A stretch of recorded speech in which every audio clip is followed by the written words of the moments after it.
مجھے اس بات کی خوشی ہے کہ بہت عرصے کے بعد آج آپ سے روبرو ملاقات ہو رہی ہے۔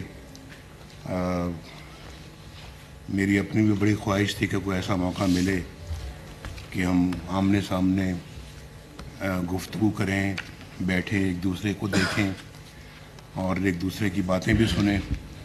تو اللہ تعالیٰ اسی بہانے وہ دن لایا ہے کہ آج اٹک، چکوال، تلہ گنگ اور جیلم ہمارے سامنے بیٹھے ہیں۔ اس سے پہلے ہم نے راولپنڈی ڈسٹرکٹ کو ڈسکس کر لیا تھا، کیونکہ یہ اچھا خاصا طویل چونکہ اپنا معاملہ تھا، تو پھر ہم نے سوچا اس کو 2 حصوں میں سپلٹ کریں اور پہلے راولپنڈی ڈسٹرکٹ کو کر لیں، پھر باقی جو اضلاع ہیں ڈویژن کے ان کو کر لیں۔ تو بہرحال بہت گیپ کے بعد آپ سے ملاقات ہو رہی ہے۔ ہم نظروں سے اوجھل رہے ہیں لیکن دل کے بہت قریب رہے ہیں، اور میں بھی بہت آپ کے بارے میں بھی، ملک کے بارے میں بھی سوچتا رہا۔ میں نے بڑا یاد رکھا ہر معاملے کو، ہر اپنے دوست کو، اپنے ساتھی کو میں بھولا نہیں، اور وہاں سے قوم کے لیے بھی دعا اور دوا جو بھی میں کر سکتا تھا وہ کرنے کی کوشش کرتا رہا۔ تو اللہ تعالیٰ سے آج بھی دعا ہے کہ اللہ تعالیٰ اس قوم کو مشکلوں سے باہر نکالے، اور ہم سب کے لیے اور پاکستان کے 25 کروڑ عوام کے لیے اللہ تعالیٰ آسانی والی زندگی عطا فرمائے۔ اور بڑا مشکل دور دیکھا ہے اس قوم نے پچھلے 4 سالوں میں۔ اس سے پہلے واقعتاً 2017 تک، جب تک کہ میں ملک کا وزیر اعظم تھا، الحمدللہ میں اللہ تعالیٰ کا بہت شکر ادا کرتا ہوں کہ ایک بڑا اچھا دور تھا اور ترقی عروج پہ تھی۔ ملک کے اندر کوئی معاشی، اقتصادی، معاشرتی یا سماجی کسی قسم کا کوئی مسئلہ نہیں تھا، اور ہر لحاظ سے پاکستان کے اندر معاشرہ بھی اچھی طرح سے آگے بڑھ رہا تھا، پھل پھول رہا تھا، اقتصادی ترقی بھی ہو رہی تھی، اور جو اکنامک انڈیکیٹرز ہیں ہمارے وہ بھی بہت اچھے چل رہے تھے۔ دنیا بھی دیکھ رہی تھی، اور دنیا بھی اس بات کا اعتراف کر رہی تھی کہ پاکستان ترقی کی رفتار میں اب بہت آگے ہے، اور آئندہ چند سالوں میں یہ نہ صرف خطے کی بلکہ اس دنیا میں انشاءاللہ ایک بہت بڑا مقام حاصل کرے گی۔ تو وہ پتہ نہیں ایک خواب تھا جو ادھورا رہ گیا، اس خواب کو پورا ہونا چاہیے تھا، لیکن کچھ ایسے عوامل بیچ میں آ گئے، ایسے کردار بیچ میں آ گئے جنہوں نے اچھے بھلے چلتے ایک بھاگتے پاکستان کو، ایک دوڑتے ہوئے پاکستان کو انہوں نے بالکل ٹھپ کر کے رکھ دیا۔ اور آپ نے دیکھا کہ اکانومی بھی ہماری اسی وقت سے جو ہے نا وہ نیچے کی طرف جا رہی ہے، چلی گئی۔ اسی وقت سے ہمارا جو ہے وہ اقتصادی ترقی بھی ہماری بالکل بند ہو گئی۔ اسی وقت سے جی ڈی پی ریٹ جو ہمارا جو ہے گروتھ ریٹ جو ہے وہ بھی نیچے گر گیا، اور پھر اسی دن سے ہمارا روپیہ بھی جو ہے وہ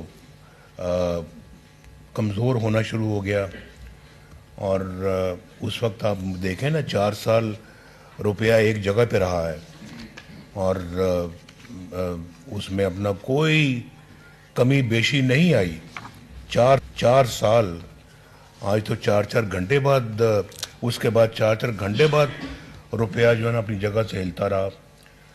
اور جب یہ کرنسی آپ کی ڈی اسٹیبلائز ہوتی ہے تو پھر آپ کی ہر چیز ڈیسٹیبلائز ہونی شروع ہو جاتی ہے۔ آج اگر غریبوں کے لیے مہنگائی اس ملک کے اندر اگر ہے، اب پاکستان کے عوام کے لیے، اس کی بنیادی وجہ یہی ہے کہ آپ کی اکانومی مس مینج ہوئی۔ اور یہ صحیح آپ اس کا ادراک کریں کہ مس مینجمنٹ کب سے شروع ہوئی ہے۔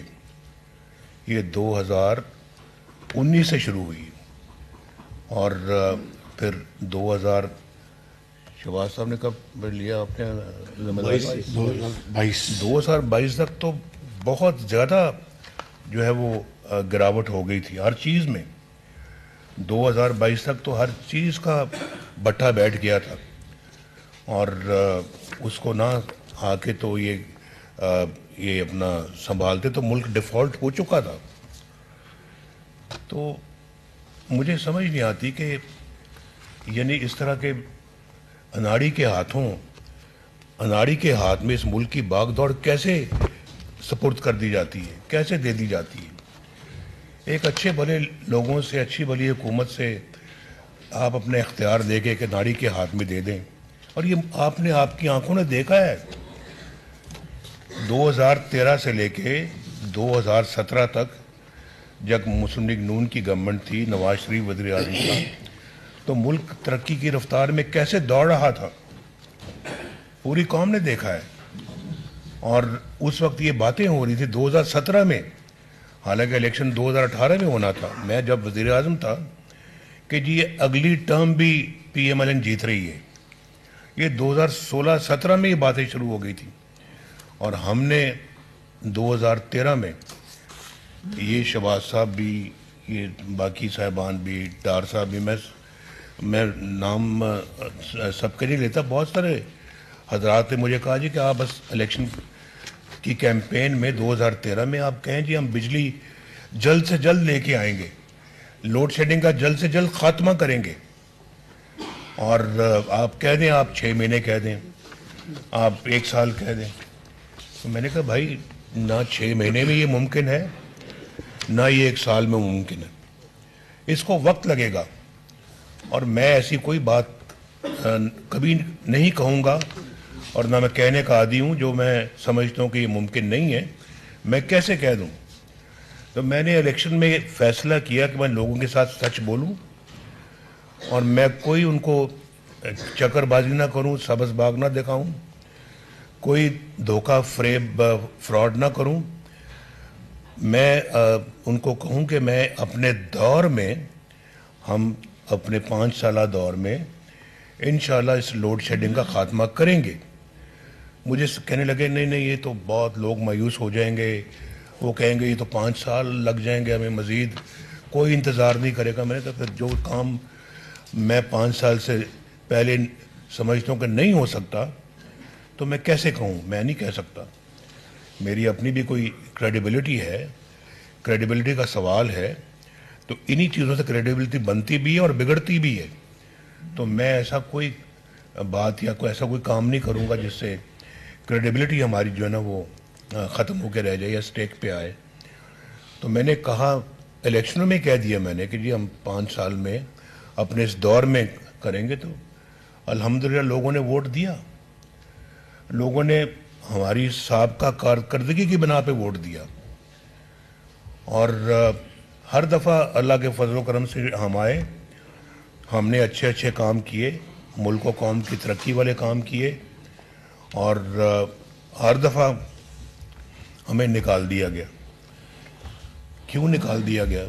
کم از کم مجھے پتہ لگنا چاہیے کہ 1993 میں کیوں نکالا گیا، مجھے پتہ لگنا چاہیے کہ 1999 میں کیوں نکالا گیا، کہ ہم نے جو ہے وہ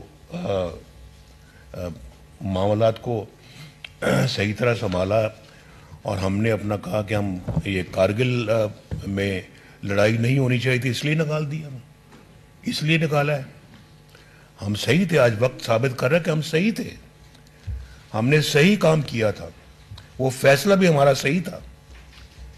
اور ہم اپنا ملک کے لیے جب ملک کی بات آتی ہے، تو پاکستان کی سلامتی کی بات آتی ہے، پاکستان کی عزت کی بات آتی ہے، وقار کو بلند کرنے کی بات آتی ہے، ہم پیچھے نہیں ہٹتے، ہم نے آگے بڑھ کے ایٹمی دھماکے بھی کیے، چاہے وہ دنیا کو پسند آئے یا نہیں آئے، لیکن پاکستان تو اللہ کے فضل و کرم سے مضبوط ہو گیا اور محفوظ ہو گیا۔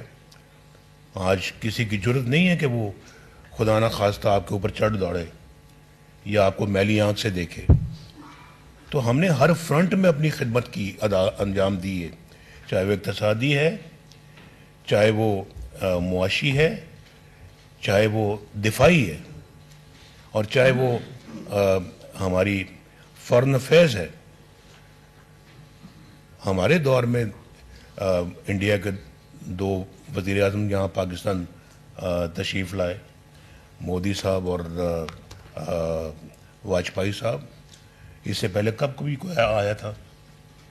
پتہ لگنا چاہیے کہ کب کبھی کوئی آیا تھا۔ یہ بھی ایک صرف اقتصادی اور جو معاشی ترقی کی بات نہیں ہوتی، ہر شعبے میں آپ کو کارکردگی دکھانی پڑتی ہے اور دکھانی چاہیے۔ اور یہ کیسے ممکن ہے کہ آپ کے جو ہے وہ ہمسائے تو آپ سے ناراض ہوں یا آپ ان سے ناراض ہوں، اور اس ناراضگی کے اندر آپ رہ کے تو آپ دنیا میں کوئی مقام حاصل کریں؟ آپ اپنے معاملات کو ہمیں انڈیا کے ساتھ بھی ٹھیک کرنا ہے، اپنے معاملات کو ہم نے افغانستان کے ساتھ بھی ٹھیک کرنا ہے، ہم نے اپنے معاملات کو ایران کے ساتھ بھی مضبوط کرنا ہے، ہم نے اپنے معاملات کو جو ہے وہ چائنا کے ساتھ اور زیادہ بہتر کرنا ہے اور مضبوط کرنا ہے۔ یہاں تو ہمارے پیچھے سی پیک کو بھی سیبوٹاج کرنے کی کوشش کی گئی، اور جو سی پیک خود مجھے آ کے چائنا کے پریزیڈنٹ نے کہا، انہوں نے شی پنگ نے، تو انہوں نے مجھے خود آ کے کہا کہ mister Nawaz Sharif, this is a gift for you from China. تو اب اس سے بڑی اعزاز کی کیا بات ہو سکتی ہے؟ اس کو سیبوٹاج کرنے کی انہوں نے کوشش کی۔ اس اپنا پروگرام میں کتنے بڑے منصوبے پاکستان میں لگے، اور ہم نے یہاں پہ، میں ایک چھوٹی سی پھر دوبارہ مثال دیتا ہوں۔ پچھلے 70-50 سال سے یہ باتیں ہو رہی تھیں کہ ملک میں کوئلہ ہے، اس کوئلے سے ہمیں بجلی بنانی چاہیے اور اس کوئلے کا استعمال ہونا چاہیے، یہ پاکستان کی اپنی معدنیات ہے، اپنی دولت ہے۔ تو باتیں ہی باتیں ہوتی رہیں، کبھی کسی نے کیا کچھ نہیں۔ اور کوئلہ بنانے کے لیے ہم نے فرنس آئل باہر سے امپورٹ کرنا زیادہ مناسب اور زیادہ جائز سمجھا۔ فارن ایکسچینج خرچ کر کے کو ہم فرنس آئل لا رہے ہیں اور اس کو جلا کر ہم اپنا بجلی بنا رہے ہیں۔ اتنا مہنگا تیل سے ہم اس کو چلاتے رہے، فرنس آئل سے چلاتے رہے، اور اس کے بعد ہم نے نہ زیادہ توجہ دی اپنے یہ اس پہ ڈیمز بنانے پہ، نہ پن بجلی پہ کوئی توجہ دی، نہ کسی اور اپنا، نہ سولر پہ اتنی کوئی لیٹ توجہ دی۔ اور وہ بھی ہمارے زمانے میں شہباز صاحب نے یہاں پہ جو نا وہ بڑا اچھا ایک بہاولپور میں لگایا منصوبہ، قائد اعظم سولر پارک۔ جی قائد اعظم سولر پارک، جی، تو وہ اپنا وہ لگایا۔ اور اس کے بعد پھر ہم نے کہا یہ کوئلے کی بات بڑی ہوتی ہے، لیکن ہم آج تک کبھی کیا کسی نے کچھ نہیں۔ تو ہم نے اپنے زمانے میں اس کوئلے کی کان کو کھودا، اس میں سے کوئلہ نکالا، ایک تو وہ منصوبہ لگایا ہم نے، اوپر سے پھر بجلی کا منصوبہ وہاں لگایا، جو آج چل رہے ہیں منصوبے، آج بجلی پروڈیوس کر رہے ہیں وہ پاکستان کے لیے، اور وہاں وہ پروجیکٹ لگنے چاہیے۔ وہ ہمارا اپنا را مٹیریل ہے، وہاں پر کوئی فرنس آئل کی ضرورت نہیں ہے، کسی تیل گیس پٹرول کی ضرورت نہیں ہے، وہ وہاں کوئلے سے چلتا ہے۔ اس سے زیادہ سستی بجلی اور کہاں پروڈیوس ہو سکتی ہے؟ تو ہمیں یہاں پہ پاکستان میں بجلی کا ایک بہت بڑا مسئلہ ہے۔ ہم نے پہلے لوڈ شیڈنگ کا مسئلہ تھا، اب عمران خان کی گورنمنٹ نے ہمارے لیے ایک بجلی کی قیمتوں کا مسئلہ بھی پیدا کر دیا ہے، اور اب اس کی قیمتیں کس طرح سے ایک مناسب سطح پہ لائی جائیں، یہ بھی ایک بہت بڑا مسئلہ ہے، اور ہونا بھی چاہیے۔ اس لیے ہونا چاہیے کہ ہمیں غریب عوام کے دکھوں کا درد ہم محسوس کرتے ہیں، ان کو کیا تکالیف ہیں، ہمیں اس کا احساس ہے اور احساس کرنا چاہیے کہ کس طرح سے اپنی زندگی گزارتے ہیں. آج ایک تھوڑا بہت بجلی استعمال کرنے والا جو ایک کنبہ جو ہے وہ ساری تنخواہ اپنے بجلی کے بل پہ لگا دیتا ہے یا لگ جاتی ہے, اس کے بس میں نہیں ہے. باقی کیسے گزارا کرتا ہے یہ آپ وہ جانے یا اس کے بال بچے جانے. ہمیں اس کا کوئی احساس نہیں ہے, ادراک نہیں ہے. ہم نے ان لوگوں کا سوچنا ہے. اس لیے میں نے کل یہ بھی کہا تھا کہ آپ لوگ بیٹھے ہیں, ہم لوگ یہاں پہ بیٹھے ہیں, ہم ٹکٹس کی بات کر رہے ہیں اور یہی خواہش ہوتی ہے جی کہ ٹکٹ ملے, الیکشن لڑیں, حلقے میں ایک ہمارا مقام بنے, علاقے میں ہمارا ایک مقام بنے, ہمیں عہدہ ملے, ہماری عزت ہونی چاہیے. اور حکمران بھی جو ہے نا وہ پھر اپنے مختلف عہدوں پہ آ کے تو ملکی وسائل استعمال کرتے ہیں, بڑی بڑی گاڑیوں میں بیٹھتے ہیں اور جہازوں میں بیٹھتے ہیں. بھائی یہ سب چیزیں جو نا یہ بات کی باتیں ہیں. پہلا ہمارا جو ہے وہ مقصد اور جو سیاست میں آنے کا وہ یہ ہونا چاہیے کہ ہم آ کے اپنے ملک کے, اپنے عوام کے مسائل حل کریں, اس ملک سے غربت دور کریں, اس ملک سے بے روزگاری دور کریں, اس ملک سے جہالت دور کریں, پسماندگی دور کریں. یہ ہمارا سب سے پہلا ہدف ہونا چاہیے. بعد میں اپنے ذاتی جو ہے وہ وقار اور اپنی ذاتی عزت کی بات ہونی چاہیے. وہ بھی اللہ جس کو نصیب کرتا ہے اس کو ملتی ہے, ورنہ نہیں ملتی. تو یہ مقصد یہ ہونا چاہیے. اگر آج ہم بیٹھے ہوئے ہیں یہ باتیں کر رہے ہیں سیاست کی اور ٹکٹس کی, اور پارلیمنٹری بورڈ کے ممبر بیٹھے ہیں, آپ نے پارلیمنٹ کے لیے ٹکٹ اپلائی کیا ہوا ہے, تو پھر آپ کے اور ہمارے درمیان یہ ایک معاہدہ ہونا چاہیے کہ ہم اس لیے ٹکٹ حاصل کر رہے ہیں اور ہم اس لیے ٹکٹ دے رہے ہیں اور آپ حاصل کر رہے ہیں کہ ہم نے اس ملک کی خدمت کرنی ہے اور اس ملک کو اصلی جگہ پہ پہنچانا ہے. ہم بہت پیچھے رہ گئے ہیں, بے حد پیچھے رہ گئے. ہم نے دنیا کے ممالک سے, اپنے ارد گرد کے ممالک سے ہمیں شرم آتی ہے آج. وہ کہاں جا رہے ہیں اور ہم کہاں ہیں. یہ بڑی سوچنے والی بات ہے. ایک ایک فرد کو, چاہے ادھر بیٹھے ہیں چاہے ادھر بیٹھے ہیں, سب کو سوچنا چاہیے اور صرف ٹکٹ دینے کا اور ٹکٹ لینے کا شوق نہیں ہونا چاہیے. یہ سوچنا چاہیے کہ ہم یہ ملک کا حال کیا ہو گیا ہے, اور پھر جنہوں نے اس ملک کو یہاں تک پہنچایا ہے ان کا بھی محاسبہ ہونا چاہیے. پوچھ ہونی چاہیے کہ بھئی آپ نے اس ملک کے ساتھ یہ سلوک کیا کیسے ہے, کیوں کیا آپ نے پاکستان کے ساتھ یہ سلوک, جس کا تصور کوئی محب وطن پاکستانی نہیں کر سکتا, کبھی بھی نہیں کر سکتا. یہ ہمارا ملک ہے, ہمارے بچوں نسلوں نے یہاں پہ رہنا ہے انشاءاللہ. تو کم از کم ہم ان کے لیے کم از کم اچھا ملک تو چھوڑ کے جائیں. یہ سوچنے والی باتیں ہیں. یہ آپ ضرور جائیں گے گھر, سوچیں اس پہ, اور جب تک آپ الیکشن لڑتے ہیں ضرور روز سونے سے پہلے اس پہ 5 منٹ غور کیا کریں جو میں بات کر رہا ہوں. جی پھر آپ اس جذبے کے ساتھ اگر آئیں گے نا, ٹکٹ بھی ملا ہوگا آپ کو, الیکشن لڑیں گے, کامیاب ہوں گے, اللہ تعالیٰ آپ کے ہر کام میں برکت ڈالے گا, ہر قدم پہ اللہ تعالیٰ آپ کو نوازے گا. تو یہ انشاءاللہ یہ راستہ یہی ہے ملک کو ٹھیک کرنے کا, اور کوئی راستہ نہیں. مسلم لیگ نون کا پارلیمانی اجلاس جاری ہے, جس سے مسلم لیگ نون کے قائد نواز شریف خطاب کر رہے ہیں. کہا گیا کہ لندن میں بیٹھ کر ملک و قوم کے لیے دعا اور دوا دونوں کرتا رہا. کچھ کرداروں نے ترقی کرتے پاکستان کو تباہ کر دیا. پی ڈی ایم ملک نہ سنبھالتی تو ڈیفالٹ کر جاتے. مزید بولا کہ ایک اناڑی کے ہاتھ میں ملک کیوں دیا گیا. ان کی جانب سے یہ بھی کہا گیا کہ فیصلہ کیا کہ عوام کے ساتھ سچ بولوں, ہر بار ہمیں حکومت سے نکالا گیا. ان کی جانب سے مزید یہ بھی کہا گیا کہ بتایا جائے 1993 میں ہمیں کیوں نکالا گیا. ہم نے کہا کہ کارگل میں لڑائی نہیں ہونی چاہیے. کیا اس لیے نکالا؟ وقت نے ثابت کیا کہ ہم صحیح تھے. ہمارے دور میں بھارت کے 2 وزراء اعظم پاکستان آئے۔ نواز شریف کی جانب سے یہ بھی بولا گیا کہ ہمارے دور سے پہلے کب کوئی بھارتی وزیر اعظم پاکستان آیا تھا؟ ہمارے پیچھے سی پیک کو بھی سبوتاش کرنے کی کوشش کی گئی۔ پڑوسی ممالک کے ساتھ اپنے معاملات کو درست کرنا ہوگا۔